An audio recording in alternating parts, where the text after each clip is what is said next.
Hi Moonies, welcome to the Sailor Moon Fan Club podcast. I'm your host, Victoria L. Johnson, and I'm here with Roseanne A. Brown, aka Rosie. She's the author of the novel A Song of Wraiths and Ruin, and I'm super excited to talk to her. This novel is like fantasy, it's young adult, like it's starring Black characters.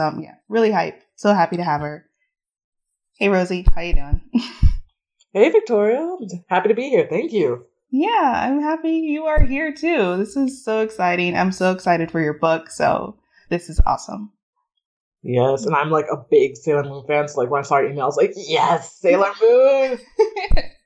Yeah, it was awesome because like I interviewed your literary agent, Teresa. That's my second name. And yeah, and then so she, obviously mentioned that you were a Sailor Moon fan, and like I've been coming across a lot of authors actually who are Sailor Moon fans, so I'm just like, every time I'm just like, yes, another one. I feel like it just has such a formative impact on anybody who was like, if you were a kid in like the 90s to the early 2000s, like at some point you came across like Pokemon, Dragon Ball, Sailor Moon, at least one of them, Mm-hmm. Yeah, I think so too. I've always thought about like, what else could I do if I did like another fan club kind of podcast? And like Pokemon is always up there because it didn't have a huge impact on me as much as other people, but like I think it's definitely up there, like as far as people love it so much because like I said, during those formative years in the 90s, like you kind of attached yourself to like different things. Definitely. And especially with Pokemon, like they had Pokemon Go came out 2016, so they had that big resurgence. So right. They definitely made themselves relevant again. Yeah, and then the first Pokemon game I've actually played is Pokemon Sun and Moon, which I really liked, and that's really fun. So now I'm like trying to go back and play some of the previous ones. And yeah, it's fun. I get all of the allure, and like of course I watched the show a little bit too when I was younger. Gosh, I think my favorite's Diamond and Pearl. That one's that's old school now. Oof, that was like 2007, but those Generation 4 is always my favorite. Okay, I have to go back and check that one out. I'm about to play X and Y. I got X.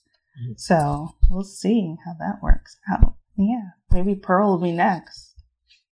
Ooh. That's good to know. But we're talking about another fandom here. Oh, right. Sorry. Go down the Pokemon rabbit hole. So the first question I like to ask everybody is just like, what's your first memory of watching Sailor Moon? Oh gosh, I think my first memory of watching Sailor Moon is, I must have been like either 5 or 6 years old, and I'm like, it used to play during like the afternoon block on Cartoon Network. Like, y'all remember back when like Toonami was on like Wednesday afternoons or something, like weekday afternoons, and I just remember like bolting from the bus, like they've just opened the doors, I'm just like flying, and I remember I'm like running to our house, and like my little sister, she's there, she must have been like 3 if I was like 6. And she's watching some, like, I don't know, maybe Blue's Clues, some preschool thing. And I remember distinctly shoving her out of the way so I could turn Sailor Moon on. Like, I was definitely watching it before that to have that memory. But that's, like, the first clear memory where I was just, like, obsessed, like, Sailor Moon, Sailor Moon, Sailor Moon. And I think I got in a lot of trouble for that because, like, you shouldn't shove babies. But in my defense, I was, like, 6. And I'm just, like, so that's one of my earliest memories, like, first grade. And just, like, after school, it was, like, the highlight, like, the school day's done, running home, it's like 2001, and Sailor Moon is on. Yeah. No, I think your other argument is totally that it was Sailor Moon. So yeah, I totally get that. Like, I don't know how. I definitely always had the TV for some reason at like the time Sailor Moon came on. But I don't remember ever like claiming it. Like I was 6 years old. I lived in like a house of like with 3 older brothers and like my mom and my dad. So like I definitely don't know how I managed to pull that off every day. But that's cool. I'm glad you got the TV, even if you had to shove some babies. How did you feel? What were you thinking when you were watching it? Well, I think I was just like, at the time, it was just so cool. Like, I was like, it was so cool. And it was like bright colors and like girls like with sparkly outfits, like beating up monsters. Like, I definitely wasn't thinking, like, about a lot of the deeper stuff, like, now that I can look back as an adult and really kind of think about what Sailor Moon means to me. At the time, I was just like, this is cool as heck, man. Because I couldn't say anything stronger than heck, so. No, you're fine. I think definitely share that sentiment. Do you remember, did any episodes ever stand out to you? I think I know one memory that stands out to me is like the movie, the like Dreamland movie, I believe. Oh, yeah, I think it's Super. So I always used to pronounce it Super S, and then I've recently found out that it's Supers. What? Whoa. Yeah. I just found that out right now. Wow. Yeah. I just found that out like 2 weeks ago, and it blew my mind. I remember because me and my friend, like, she had like a VHS tape of it, and like she had to like hunt for this VHS tapes because it was back when like finding these shows, if it wasn't airing, like trying to find a place to watch these shows was like ridiculously hard. Mm-hmm. And so she somehow got her hands on like a VHS tape of it, and so it was like at her house. I remember we were just terrified. Like something about that movie really scared me. It was a little creepy, like because it had like that Pied Piper kind of thing, or Yes. Peter Pan-esque to it. Yes. And then like the creepy alien dude. Yeah. Yeah. It's been a while since I watched it, actually. I should probably rewatch it. But yeah, it was really creepy from what I remember. It's definitely not like a fan favorite. Like when a lot of people talk about like their favorite Sailor Moon, people seem to kind of like just ignore that movie because I think it probably wasn't one of the strongest ones. Yeah, I think too, because a lot of people don't love Mini Moon or Chibi Moon. Mm-hmm. So, and that was like very heavy on her character. Mm-hmm. So that also may be why. Mm-hmm. But it was a good movie. I liked it. Yeah, I always thought it was good. So anyway, so Little Birdie, aka your Twitter, told me that you love Sailor Venus. Yes. Was she like the scout / senshi you wanted to be while watching? Oh gosh, who did I want to be when I watched? I think who I wanted to be, honestly, I think I wanted to be Mars because Mars is just like, she is just so cool and she takes no shit and like that was great. And no, wait, I wanted to be even more than Mars. I wanted to be Usagi because like she's the princess, like she's the main character. She's like the center of their whole world. Like that was so cool. But like Sailor Venus has become my favorite because I reread the whole thing straight through. I think in high school, and so when they did that repackage. Yeah. And so rereading it, and then I also finally managed to read Codename Sailor V because it finally came out in English, and rereading the whole manga, and then also getting to see Sailor V's backstory just really pushed her to the top for me. And like I really love like showing how much, even in a lot of ways more than almost any of the other senshi besides Usagi, like how much she's had to give up for her role, and like how much like choosing like her duty as like a Sailor Scout over. Choosing her duty as a Sailor Scout over her own well-being, and even like her own sort of like her own like well-being. Sorry, that's the word.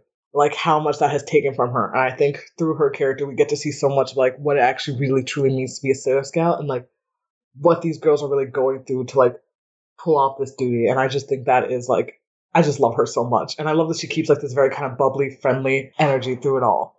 Yeah, I think after Sailor Moon, Sailor V is definitely up there for me. Like, I love her design completely. And yeah, like what you said, like it started off with her manga. And so she has like this really like large backstory that we get to see. And it's just really cool because we don't get that for all of the scouts. And like you said, like it's really interesting. I like the vibe of it too. I always felt like it was a little detective-y in some ways. But yeah. That makes a lot of sense, though. I can totally see why Sailor Venus is your girl. But yeah, Mars, I think, I've mentioned it a few times. Like, I think there's like a Sailor Scout, like you are, like you identify with, and then one you kind of like aspire to be. But yeah, that's awesome. I love Sailor V. Sailor V's cool. Her glasses are iconic. Oh yes, the glasses. Oh, yeah. That whole first prototype outfit, that was definitely a look. Yeah. Yeah, definitely. I think like there was the creator, she was going to originally like kind of give Sailor Moon some of that look, and then but it didn't like translate to like the animation because I guess the glasses were too much to do every time or something. Yeah. I can see that. I can see that would look also kind of silly. Like it's like, yeah, I think the no masks worked better for the main scouts. Yeah, I agree. But like also what you mentioned too, like Sailor Venus, like her backstory is like coming back to me now. Like the whole love story part was so sad. Like her having to like give up, or not really give up, but say goodbye to someone she cared about. Yes, I definitely agree. And like, especially because like in the backstory, you really kind of see you can see like the creator kind of working through her prototype for what she wanted the main series to be. And like, obviously, like, what's the policy on spoilers for your show? Hang on, I don't. Oh, we're good. Okay. All spoilers are welcome. It's been like 30 years. Okay. So you know how Sailor V kind of starts out, she also has a similar kind of tuxedo mask-like person in her series, blah, blah, but the big twist, it turns out, like, he actually is evil. And, like, I think it's something fascinating, like, with Tuxedo Mask, it's been so long, we all know he's obviously, like, her, like, soulmate, like, it's obvious now that, like, he was never any danger to them. And, like, I think it's kind of easy to forget that, like, when this was being serialized, when it first came out, like, the early readers didn't know that. And, like, you truly don't know, like, Tuxedo Mask, is he good? Is he bad? Is he, like, someone they can trust? Is he on their side? Is he not? And so I think reading Sailor V and really getting to see that scenario play out where, like, this guy she's, like, in love with actually is the bad guy. It actually is someone she can't trust. I thought that was just such a cool aspect. Yeah, that's a good point. I've actually never thought of it that way because, you know, for most of us on this side, we've watched and read Sailor Moon first and then Sailor V. But, like, when it first came out, most people probably read Sailor V first and then, like, watching Sailor Moon, it's like, wait, who's this Tuxedo Mask guy? Is he good? Is he like the other guy? That's a good point. Yeah, I never thought of it from that perspective. Oh, I think what I love so much is, like, about, like, Sailor Venus herself is, like, she's so similar to Usagi, but, like, in the ways they're different are actually very kind of stark. And, like, this idea that, like, these two girls who can be so similar, like, they can almost pass for one another. They often do. Her role is the sort of double for the princess.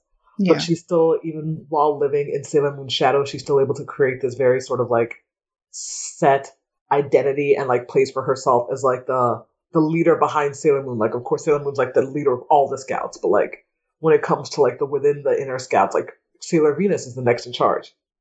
Yeah. That's the other, yeah, like you said, like, they often swap for each other. That's some of my favorite scenes, too, from the anime. It's like when Sailor V has to pretend to be Sailor Moon, she has, like, the shorter hair and the pigtails. But yeah, that's also super true. Like, I think without, like, Sailor V seems like the, like, natural leader of the group. Like, she's, like, level-headed, but she's also, like, fun, like Usagi.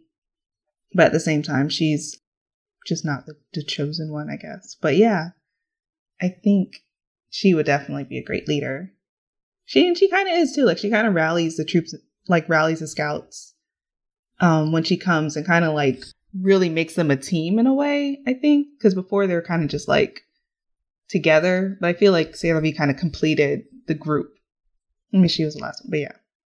Definitely. I think the show even kind of hints, and the manga as well, that, like, honestly, traditional personality-wise, Sailor V has more of the traditional hero personality that Sailor Moon does. Like, she is, like you said, the more kind of level-headed one, the leader, the rally the troops. And so I really love, another thing I love about this series is how the creator played around with what we consider, like, what kind of character type gets to be the hero.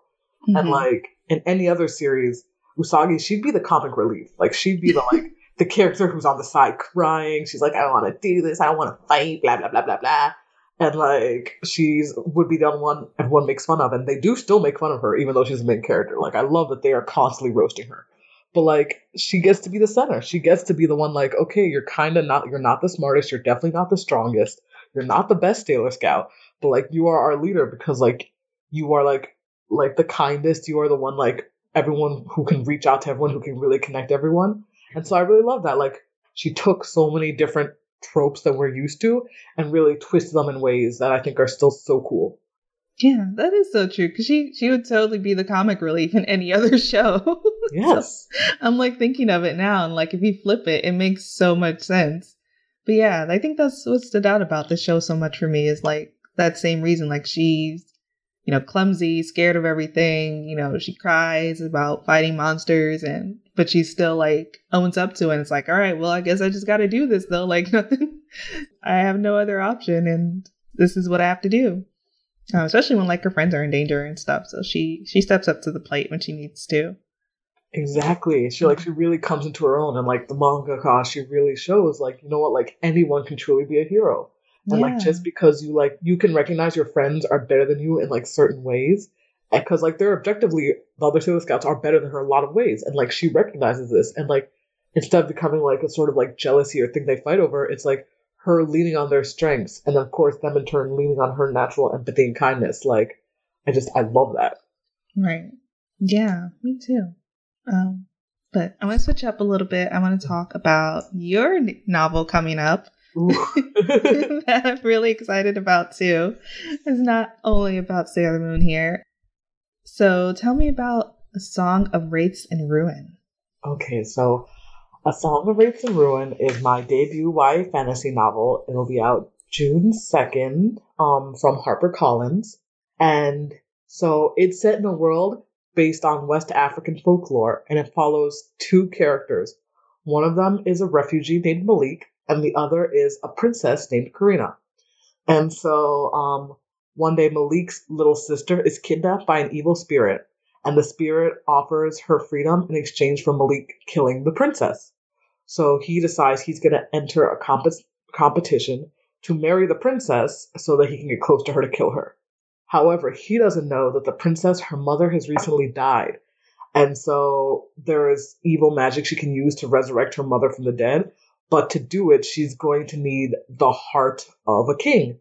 So she's only hosting this competition so that she can kill the winner and then use his heart to resurrect her mother.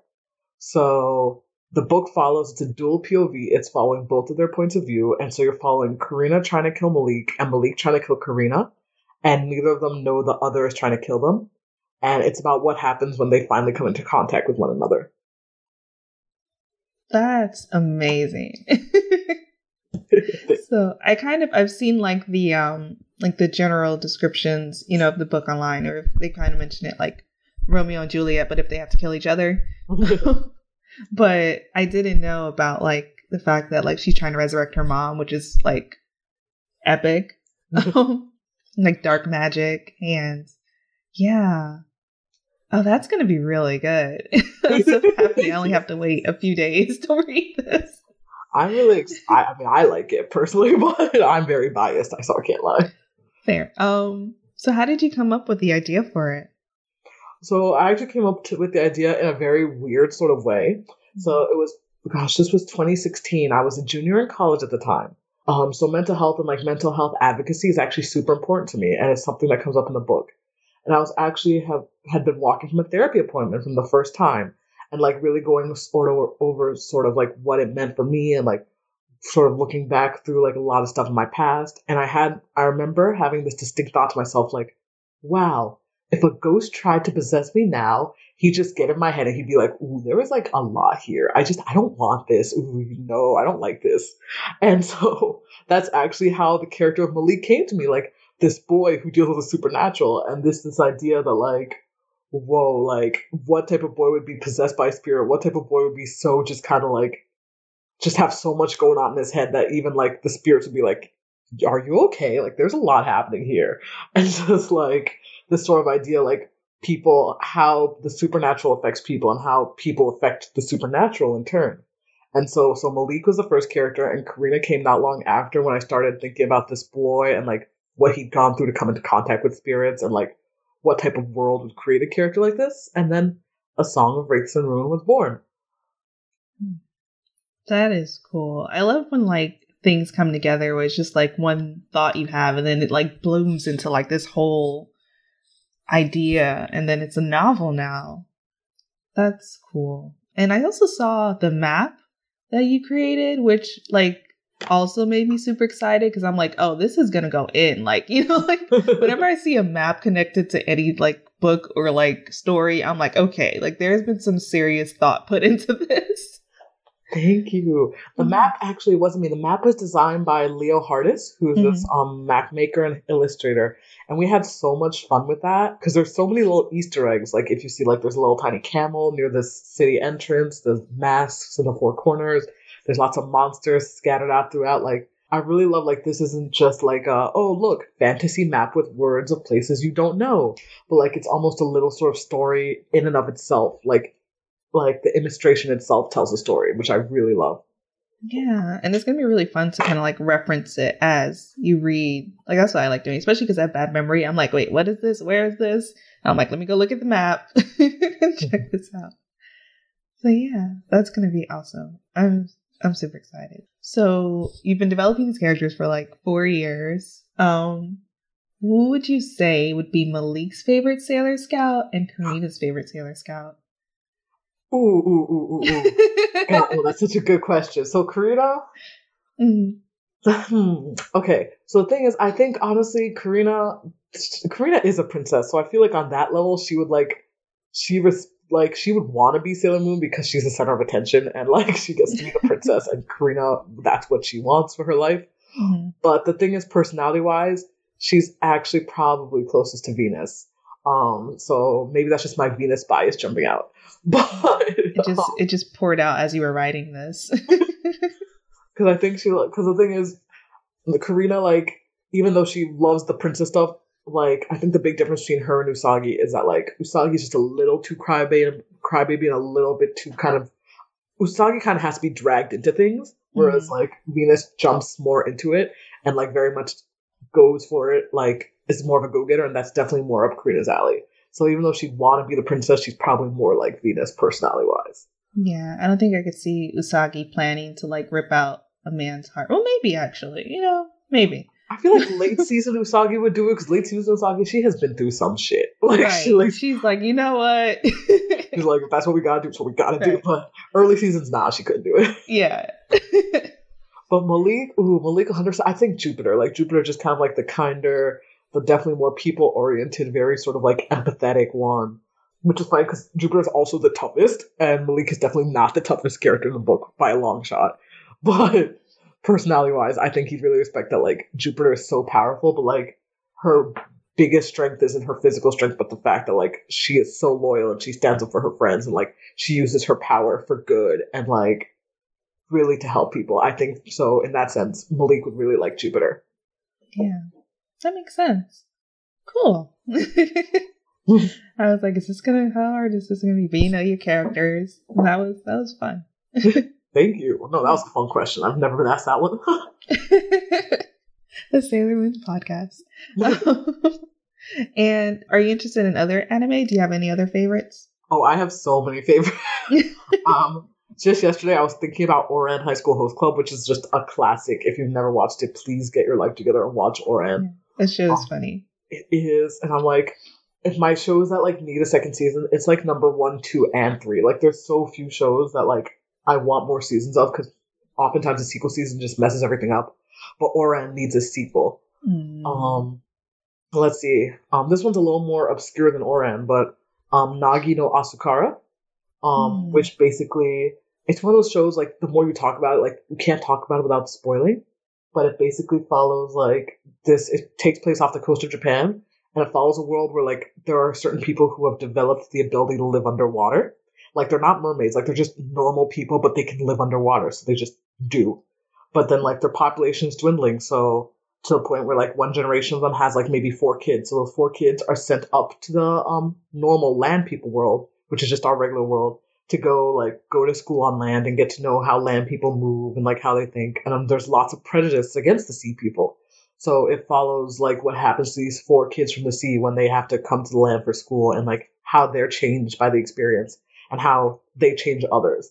And that probably sounds really boring, but that's because, like, there's so many, like, twists and intense stuff that, like, I can't even actually talk about the biggest plot elements without ruining the entire series.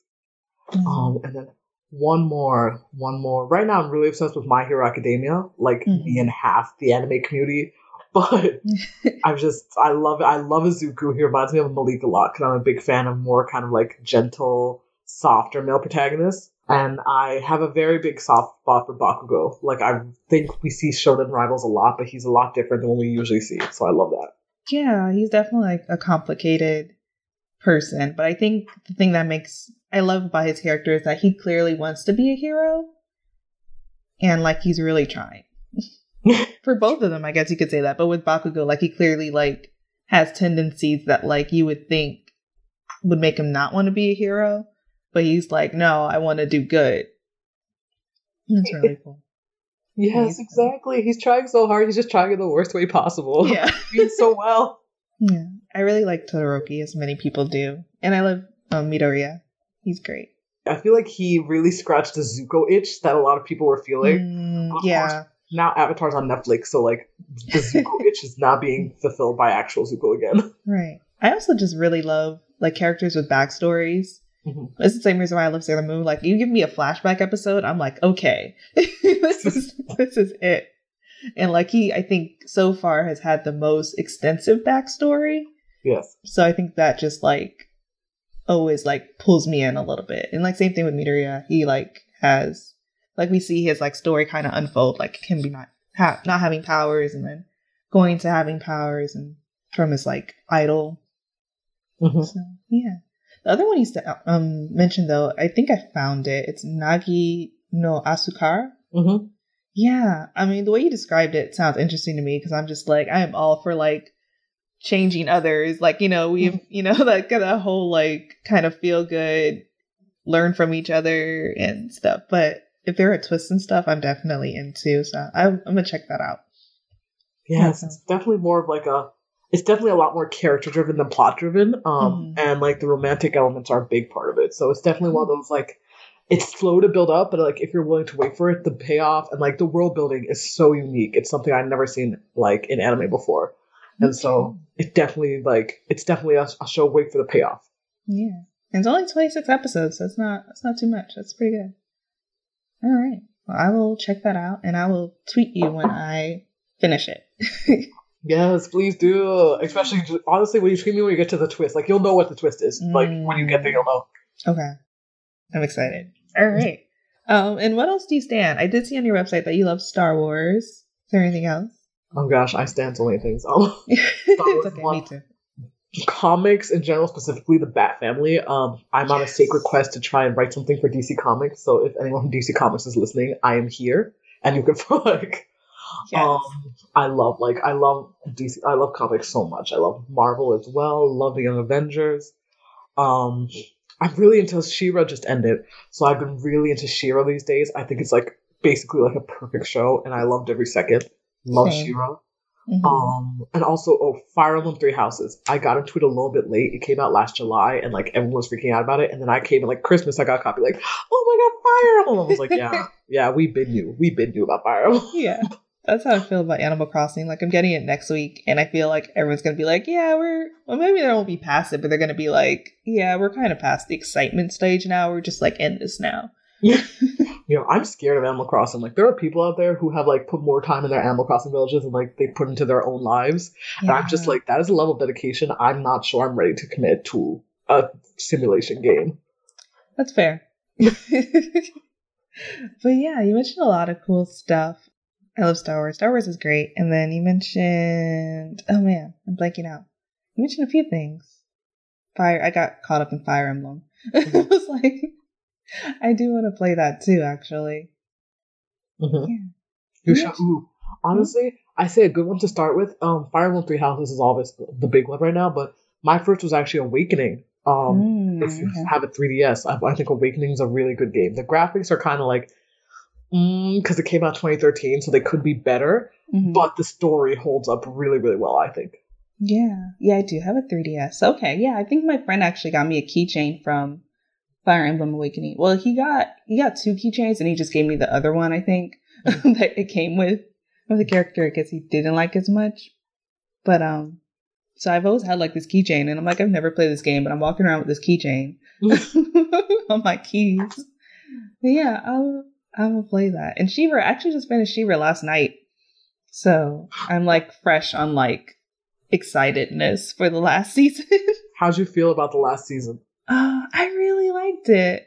I love happy endings. Yes. So like that already, I'm good. And like, I do feel a little bit like Horde Prime, like there were a good villain, but it still felt it wasn't as scary to me as like Hordak in season 1 or Shadow Weaver. Does that make sense? But they were still like, I think a good formidable foe, especially since they had like the whole tech kind of angle to them. Like being able to like hack a planet was like a really interesting concept. But I'm a Catadora fan, and I didn't think it was gonna happen. Oh wait, I don't want to spoil it. Oh no. I can put it in the captions, She-Ra spoilers here. Just spoilers for every media except Sailor Moon. Right? Yeah. Spoiler alert for everything. Okay, I'll say if people haven't watched it yet, I feel like the ending gave me exactly what I wanted. And I feel like if you watch like season 1 then suddenly season 5, it feels a lot like a different sort of show, but like in a lot of ways, emotionally, I feel like it was what the show was always about. And so I'm glad they went that direction instead of like the more big action drama that the direction they could have taken, you know? Yeah. Yeah, I think like those small intimate moments mean so much, and it was still hilarious. Like, I love Scorpia. I love Entrapta. Like, those are like my faves. Yeah. Do you have a favorite? Who's your favorite princess? Oh gosh, I think honestly, I'm probably gonna say Mermista. She doesn't get as much focus as some others because she's honestly probably the most stable of the whole group. But Right. I think she's just so cool. Like I love that she's cool, she's collected, but she also has her moments of kind of like levity and her moments where she shows like she's not as above the like wacky hijinks as she likes to act like she is. Yeah, that whole like detective noir episode was amazing. Like, It was when so she just cute. yeah. Like, she just goes full in murder mystery mode. And I really love, because she gives me Daria vibes too sometimes. And I love Daria. Mm-hmm. So yeah, Ramista's up there for me too, for sure. Yes, I love that trope where like the sarcastic cool character shows like they're actually just as like goofy as everyone else, but they try to hide it so they look cool. I love that. Yeah, same. And was her Sebastian? Is that her on again, off again? Seahawk.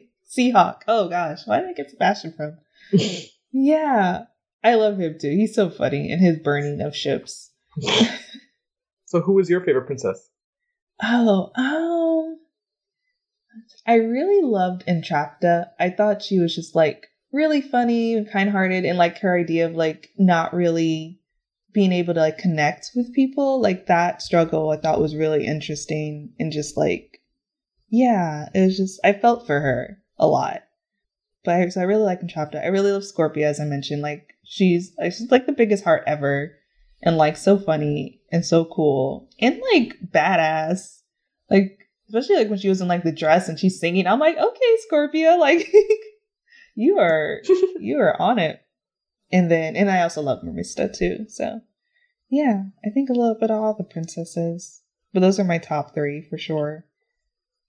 Yes, and honestly, Shiro, I think is another show that just shows like how strong the Sailor Moon influence has been on like Western media, like even now. Yeah, that's actually why. Well, part of the reason why I started watching, because I was a fan of like the original '80s show, but also because I kept hearing how much like Sailor Moon influence was in it. Mm-hmm. Yeah, and it's funny because the creator, I think she's not as much of a Sailor Moon fan, but like the people other people who worked on the show were Sailor Moon fans, so they were just like, let's throw this in, and transformation sequences. Yeah. What part did you notice that was like, this is directly influenced from Sailor Moon, or like this reminds me of Sailor Moon? Well, the transformations are the obvious ones, because I feel like honestly at this point, any like piece of media that even though Sailor Moon's not the first one to do it ever, it's so like has become the default example of a character transforming into their alternate self that like that always pays homage to Sailor Moon. But I think even more than that, I think the idea of like showing like creating this sort of like a team of people, like a team of specialists where they can honestly kick a lot of ass, but like in the end their strongest feat is not the fact that they can kick a lot of ass, but like the fact that they're like kind and empathetic and that they can reach out to people and that they use like love is like their strongest power. I think that more than anything is what rings so true to the true meaning of Sailor Moon to me, because like the thing about Sailor Moon, like she can kick her ass and she will kick her ass if she has to, but like she's just as likely to like reach out to someone as she is to like try and beat them up, you know? And I think that's the real spirit of what Sailor Moon's really about, by protecting people, by reaching out and forming connections. And I think She-Ra gets that so well. Yeah, I like that you called them specialists, because that's really what it is. Like, they each have a specialty in like their respective, powers, like water, ice, or, Sailor Moon, like thunder. And yes. Yeah, that's a really good point. Yeah. And do you have any advice for anyone else writing like debut novel or trying to like world build? I think my biggest advice is like don't be afraid to draw on what you like love, and instead of writing what you feel like you have to be writing, because A Song of Ice and Ruin is actually the first book I ever wrote, like ever. Because before that I attempted to write books a couple times, but every time I was honestly trying to like write like what's big right now? What type of book do like people want to see? What type of book do agents want to see? And every time at like the 25,000 word mark, I would just get so bored. I couldn't do it. And to put in perspective, A Song of Ice and Ruin is like 120,000 words. So like, that's like the start of the book I used to get bored. And then when it came to this book, the big difference was like, I really let myself put in lots of stuff I love. Like I put in like the court intrigue, the backstabbing, like the African elements, because like my family's from Ghana. Like that was so important to me. And I honestly wasn't even thinking of publication when I came up with the idea, because I was just so like engrossed in creating the story that I loved so much. I truly believe like no writing is ever wasted writing, even if it's not necessarily the story that gets you to the next stage of your career you'd like to go to. But if you learn something about like craft and you learn something about how to put together a narrative more strongly, like you got something from that. And so I definitely think like for like unagented or still aspiring like writers, like really hone in on focusing your craft and like putting what you love on the page, because that's going to come through way more than like trying to follow any trends or like trying to guess what the market wants. Because honestly, the market wants, if people knew exactly what the market wanted, like there would be a lot more like #1 New York Times bestsellers than there are. Like that's all. I'll just say that. Yeah, I think that makes a lot of sense. I feel like people always want something familiar, but also something new at the same time. So it's like you might as well try out whichever one you want to do. Mm-hmm. It's like a lot of times it's like, I want to read something like what I just read. Or it's like, oh, actually, I'm kind of tired of that. I want to read something different. And you just never know. Exactly. Yeah. Like trying to guess what people want is going to make you miserable because the people don't know what they want. Right. And, like I count myself in that. I don't know what I want. So it's like, me neither. Just do what you want. Right. Just give me a field of options. Yeah, that makes a lot of sense. And also like, so you said this is like 120,000 words. Mm-hmm. And this is also just part 1. Yep. So this is going to be a 2-part series, if I'm right. Yes. Okay. So we're getting another 120,000 words most likely. Gosh, it looks like it. That is daunting, but that is amazing also. And I'm sure you can do it. If it helps, like 120,000 words, the book itself is about 470 pages. So it's not like a 500 plus page like brick, like just barely. I'm only like 20, 30 pages away from 500 pages. So it's long, but it's not like, we're not talking like Lord of the Rings long. Right, yeah. It's Harry Potter books towards the end. Yes. Ooh. Yeah, those are heavy. And then, so just like Sailor Moon at the end of the original dub version, she had the Sailor Moon says phrase at the end of every episode. Yes. What would your phrase be? So Rosie says, or Sailor Rosie says. Ooh. Yeah. Well, my handle is Rosie's Rambles. Like, that's my thing. So it'll be Rosie's Ramble, probably. Rosie Ramble today. Oh, man, what would my ramble today be? It would be like, honestly, wear sunscreen. That's a big one. Don't send that text you know you shouldn't be sending. That's another big one. People are out here in their feelings because there's quarantine. Do not send that text. If you're looking for a sign, this is that sign. Don't send it. And honestly, just keep on, like, reach out to people. If you need help, reach out. And, like, everyone is just doing their best right now. And, like, do what it makes. Like, you gotta do what you can to get to the next day. Like, even if it's not necessarily the most productive way, like, just if it gets you to the next day in one piece, then go ahead and doesn't hurt yourself or anyone else. Like, yeah. Sorry, that wasn't catchy. No, those are good. I think that kind of captures the essence of it. Like, life advice. Like, here's a PSA for you. Like, don't send that text. Don't send it. Like, honestly, that should be a PSA. Like, even like, just don't send it. It's never. It seems like a good idea because like everyone's sad and scared, but it's never worth it. It's never worth it. Yeah, I completely agree. There's never been a time where I'm just like, that was a good idea. This has never happened. That's not a decision I regret. So, every time. Yeah. And what's next for you? Where can people find you? So what's next for me is I right now working on Wraiths 2, which is definitely a process. And I do have some other things in the work that I can't quite talk about yet. But If you want to like be the first to hear about that when like the news really gets to come out, you can find me on Twitter and Instagram. I'm at Rosie's Rambles. So that's Rosie ROSIES and then Rambles. It's all one word. And my other things I'm working on, it's actually a lot more Sailor Moon-esque than Wraiths because it also features a very strong team dynamic. Like Wraiths is very centered on just two protagonists and like them, but like the other project is very much a team sort of world thing.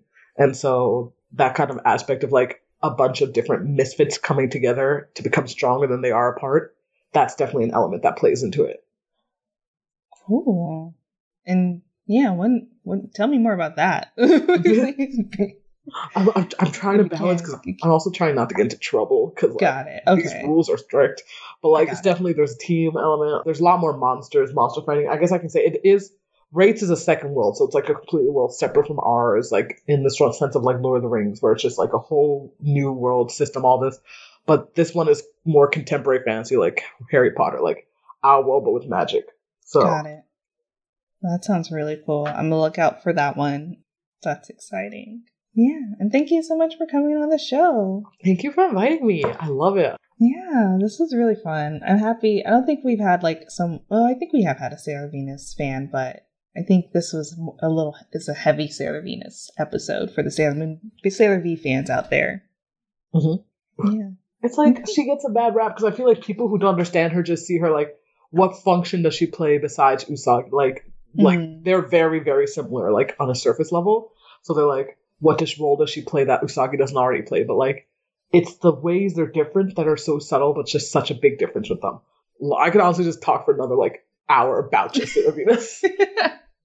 You can come back on the show anytime, especially after you release this team contemporary fantasy magic novel that I am already like gonna add to my Goodreads, even though I can't right now. Thank you. Yeah, and congratulations. I'm super excited for your book, and thank you again for coming on the show. Thank you all. And like, yes, please, if you do read the book, please, like, this is you as in the audience, you in general, please feel free to like send me messages. I love hearing from like readers and stuff. And like, honestly, if you just want to like tweet at me about your own anime opinions, I'm always happy to talk anime. Yeah, and also the cover is amazing for the Song of Wraiths and Ruin. So just get it for that, honestly, guys. Like, the cover is so good. It is. They did such a good job, and I was just like, oh, it's so pretty. Like, I'm not very artistically like minded, so I was just like, it's shiny. Yes, no, it's definitely on my Pinterest board for like amazing Black people. So yes, just love like that. Inspiration, because it's just so royal and like regal and pretty, and yeah. That way, I think it is also very Sailor Moon-y, like the whole like just for the aesthetic, like. Oh yeah, I can kind of see that. Yeah, it has like the Millennium. Oh man, I'm blanking out. But like the Silver Millennium-esque like feeling to it a little bit. Yes. Yeah, I could see that. She could totally like blend in with like that era. Honestly, I think she'd love that. Like, I really think Karina, like, her dream would just be to be like a space princess being waited on hand and foot. That sounds amazing. That's pretty good. Actually, space princess. I love it. Yeah. But once again, you can find me. I'm Victoria. You can find me at Miss Old School on Instagram and Twitter. That's Old School with a K. And then you can find the podcast at Moonies Club on Twitter and Moonies_Club on Instagram. And thanks for listening. Thank you for having me. Yeah.